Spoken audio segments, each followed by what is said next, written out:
Ahora contamos con Lorena Di Giano, abogada especializada en derechos humanos, acceso a medicamentos y propiedad intelectual, directora ejecutiva de la Fundación GP, coordinadora general también de la Red Latinoamericana de Acceso a Medicamentos, la Red LAM, y anteriormente miembro del grupo de expertos, asesores de la ONU, que trabajaba en torno al acceso a medicamentos y la innovación. Señora Di Giano, tiene usted la palabra. Bueno, buenas tardes, buenos días para los que estamos acá en Argentina y en la región. La verdad que desde nuestro punto de vista, desde que comenzamos a hablar de este tema de los precios justos, lo que podemos ver es una tendencia a analizar directamente la regulación en materia de compras, en materia de negociación, y dejamos un poco afuera el tema al que se refería justamente el doctor Correa, que es el modelo de innovación, que creo que en este momento tan crucial que estamos atravesando en materia de pandemia, es parte de la regulación a la que debemos mirar, y estoy totalmente de acuerdo con el doctor Correa que debemos revisar algunas iniciativas que ya han sido discutidas, sin embargo, en el marco de la Asamblea Mundial de la Salud, pero que han sido dejadas de lado. Entonces, en este sentido, decir, bueno, un precio justo nunca, un precio de un medicamento, una tecnología médica que sea justo, que sea asequible y accesible para aquellos que lo necesitan, nunca puede ser un precio bajo monopolio. Entonces, nos toca hacer un análisis de esto que planteaba con mucha razón el doctor Correa, de cuál es el modelo de innovación predominante, y esto nos lleva a tener que analizar este acuerdo ALPIC o el TRIPS Agreement, que fue adoptado allá por los años 90 en una avanzada neoliberal, y que logró la armonización de las medidas de la protección de la propiedad intelectual en todos los países del mundo, que esto era algo que, por ejemplo, en mi país, Argentina, no era una costumbre. Nosotros no teníamos protección de patentes o de propiedad intelectual sobre las tecnologías médicas. Esto trajo una proliferación de solicitudes de patente que además no son argentinas, sino que son extranjeras, generalmente provenientes de países o de empresas originarias de países como Estados Unidos, la Unión Europea y Japón. Es decir, para un país como Argentina y en general los países en desarrollo, esto trajo monopolios sobre medicamentos esenciales, lo cual permite que el titular de esos derechos exclusivos que otorgan las patentes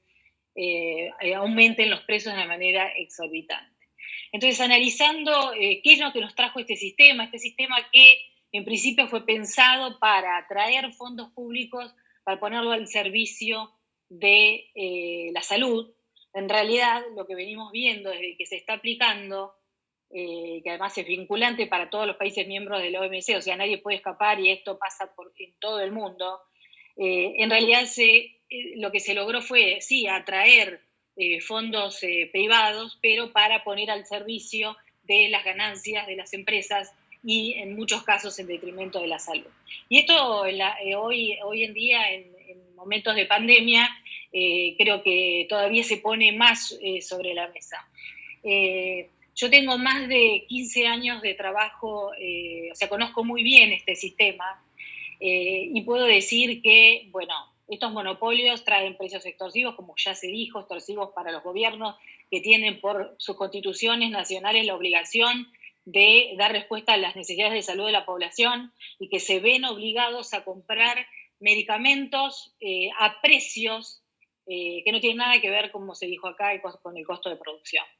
Además hay escasa innovación. La mayoría de las solicitudes de patente que se presentan en nuestros países intenta patentar meros desarrollos incrementales, es decir, no cumple ni siquiera con los requisitos de novedad, actividad inventiva y aplicación industrial que pide el acuerdo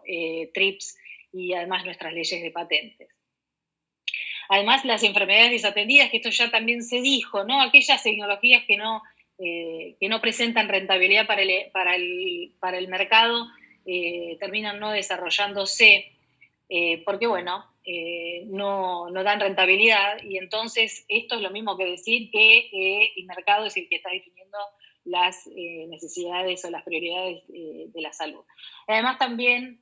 bueno, vemos cada vez más la forma, el formato y el perfil que a estos que llamamos laboratorios, que no son más que empresas que cotizan y especulan en los mercados bursátiles y en las bolsas de valores. Entonces, según suben las acciones, según el precio de los medicamentos, no suben o bajan las acciones, y por supuesto que estas empresas se deben a sus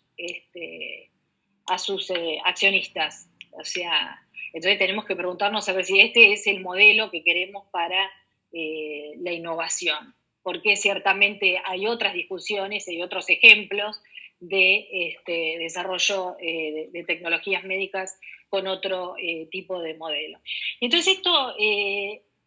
nos lleva un poco a esta discusión que se está dando, me parece a mí que es lo más acertado, porque cuando comenzó la epidemia empezamos a ver, bueno, estos mecanismos como CITAP, como COVAX, que se daban en el marco de la Organización Mundial de la Salud, pero muchos de nosotros que conocemos cómo funciona este modelo de innovación de tecnologías, empezamos a ver que la verdad que la discusión debería darse, la discusión real para realmente adoptar medidas que sean efectivas para la población, debían darse en la Organización Mundial del Comercio. Y es así que, bueno, tuvimos la posibilidad de que India y Sudáfrica presentaran en el marco del Consejo de APIC, presentaran esto que le llamamos la waiver, que además es un mecanismo que está dentro de las normas, de los estatutos de la Organización Mundial del Comercio, no es algo que se inventó. En